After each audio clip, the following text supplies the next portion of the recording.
Kollegen, Sie haben sicherlich schon erfahren, was der Johanna Müller, die Tochter von Herrn Dr. und Frau Dr. Müller, auf der Reise in den Harz mit dem FJ Singeclub passiert ist. Sie war für etwa 2 Stunden unbeaufsichtigt in Kontakt mit dem Klassenfeind geraten. Ein junger Mann aus Hannover. Danach verschwand sie für unbestimmte Zeit mit ihm auf seinem Zimmer. Nun, Johanna war gestern noch einmal bei mir und hat mir alles erzählt. Ich will ihr nun hier und heute noch einmal die Gelegenheit geben, sich vor dem Kollegium zu erklären. Bitte, Johanna, sprechen Sie.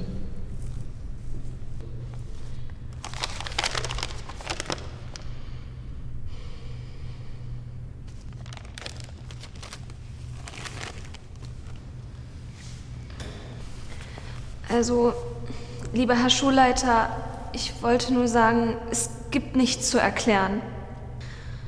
Es gibt aber was zu entschuldigen. Ich habe etwas Falsches getan und es ist eigentlich unentschuldbar. Ich weiß überhaupt nicht, was ich mir dabei gedacht habe und es war blöd von mir und gefährlich.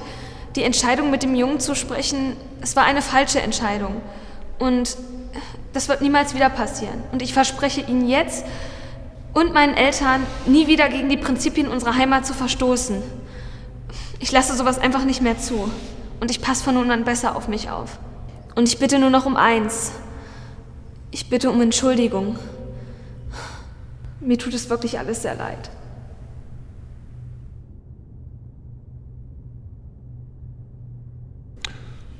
Okay.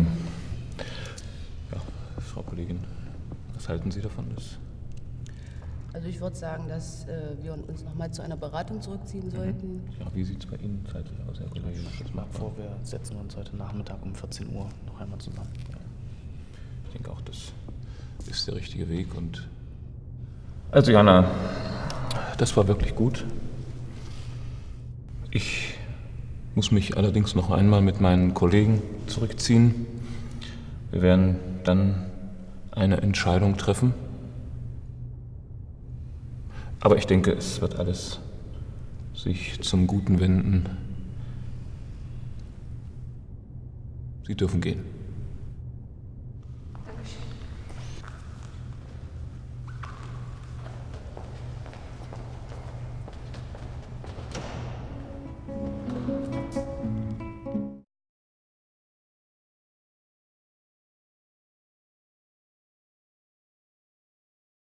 Keeping history alive, it's really what we're all about here.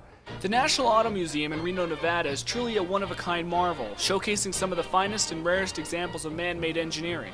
It's art, mechanics, and history all rolled into one. You know, I've seen old cars, of course, but I think it's wonderful that you have something like this. A highlight of the museum is how the cars themselves are actually displayed, from blacksmith shops of the early 20th century to Main Street America.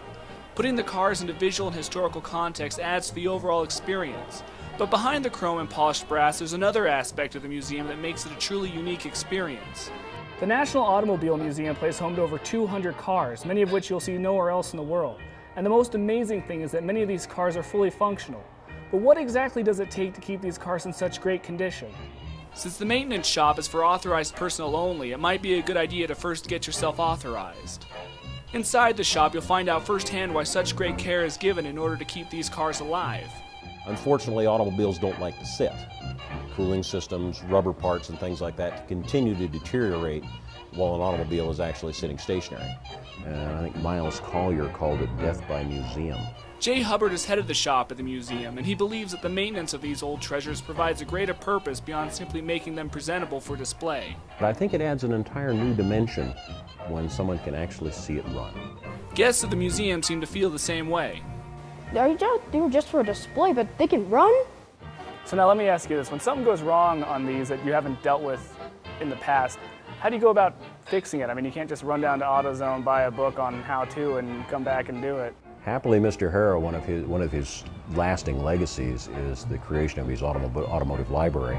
So if I need to look at mechanical or parts literature and stuff like that, usually I have it back here. For Jay, keeping these machines alive gives him a chance to share his love of automotive history with the rest of the world. And in return, he hopes others will be able to walk away with something of their own. A sense of appreciation for the sweat of those people that came before us and what they did. And on a personal level, it becomes a labor of love. Will Von Toggen, News 4.